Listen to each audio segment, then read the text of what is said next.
The Beatles have some pretty iconic album covers, and they are still somewhat referenced in pop culture even today. Albums such as Abbey Road, Sgt. Pepper's Lonely Hearts Club Band, Revolver, and Please Please Me are instantly recognizable. That's why it's kinda crazy to think that these covers could have been different. Probably the most famous case of a cover being completely different in the early stages is the one that was going to be used for the album Yesterday and Today. The album cover that everybody knows today is one where the band is posing with a trunk, but originally it was going to be a bit more graphic. The Butcher cover is famous for being grotesque at the time. The band sitting in white coats covered in raw meat and baby doll parts was an interesting mix-up compared to their normal clean look. The Butcher cover has been mentioned to be a statement against the Vietnam War, but people have interpreted it as it being a jab at Capitol Records for butchering their albums in the American market. The photo that was used for the Butcher cover was actually a promotional image for Paperback Writer in the UK, and there was no issues with it. It wasn't until the image made its way over to America that it became controversial.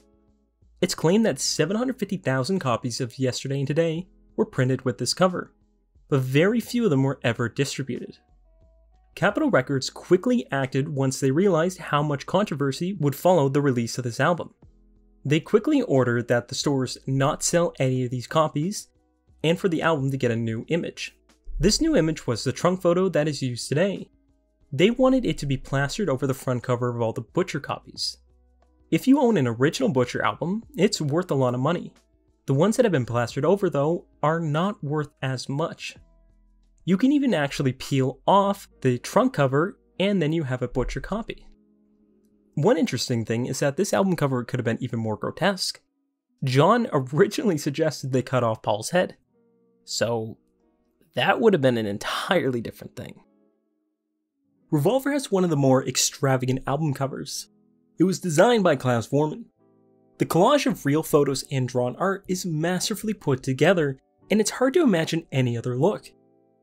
The first concept for this album was actually created by another person though. The first artist to take a crack at it was Robert Freeman. He's the same person that was responsible for the covers of With the Beatles, A Hard Day's Night, Beatles for Sale, Help, and Rubber Soul. The first concept of Revolver was a huge mashup of the four Beatles in the shape of a vinyl. The album cover was made up of various photos that were taken from the previous album photo shoots, and they were all mashed up into one big circle. The idea is that it's one big revolving image of the band. It's a really cool design, but it might have been a bit more than the band was looking for at the time. And then they eventually ended up using the design we know today.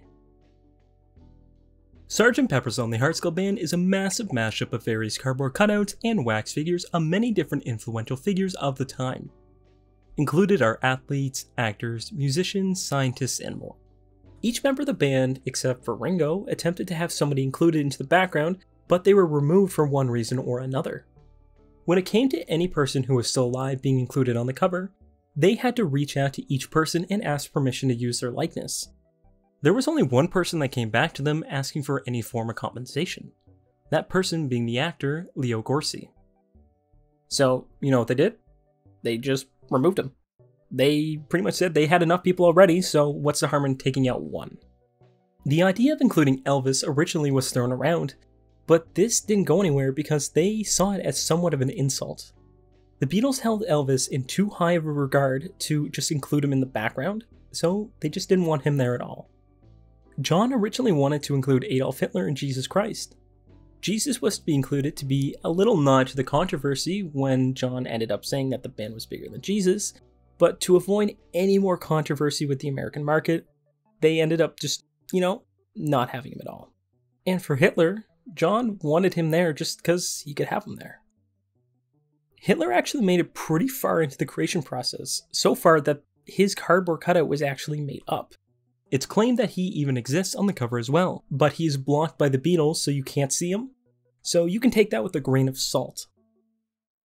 George wanted to include Gandhi, but concerns of alienating the Beatles market in India made them reconsider and eventually just remove him altogether. When it came to the actual layout of the album cover, the figures were pretty set in stone. There are a few photos that you can see on the screen now of some alternative placements for the band members themselves. At one point, it even features a different drum head. it just shows that they didn't nail the placement on their first try. So that's everything for the cover of Sgt. Pepper's. But if you own a physical copy of the album, and you open it up, you can see that the inner gatefold is the 4 members of the Beatles. The beautiful psychedelic piece that you see now was originally going to be the gatefold for Sgt. Pepper's.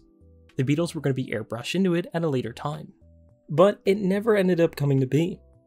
And now we have the image that we know so well today. The White Album is definitely one of the more interesting album covers that the Beatles put out. Before this, you had Sgt. Pepper's and Magical Mystery Tour, and now you just have a pretty much blank cover.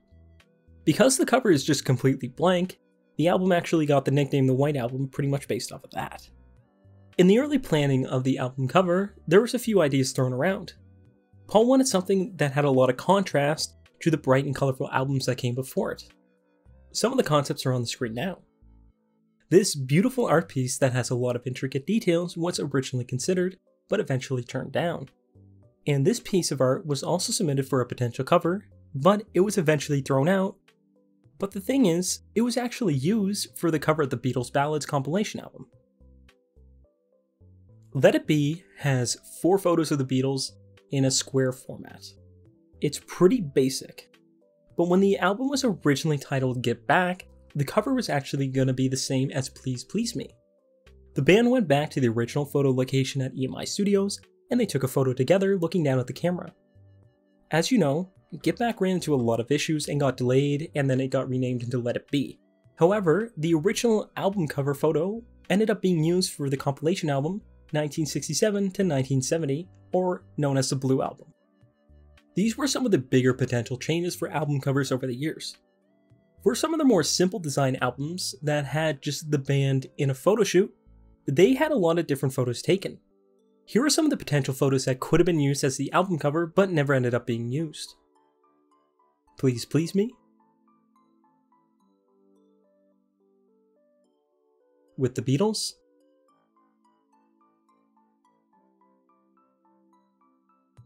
A Hard Day's Night,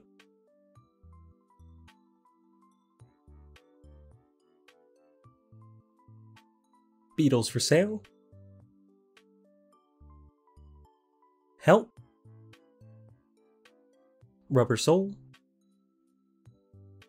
and Abbey Road.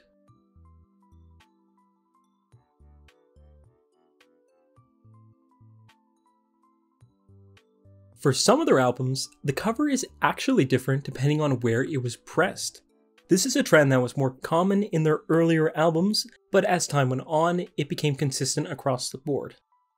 Some of the albums that were given a different cover depending on if it was for the UK or the US are A Hard Day's Night, Help, and With the Beatles. The difference between the UK and the US releases of Beatles albums is an interesting topic that is a little complicated overall, and I definitely plan on talking about it someday, but that's another video entirely. Thank you for watching, and have a good day.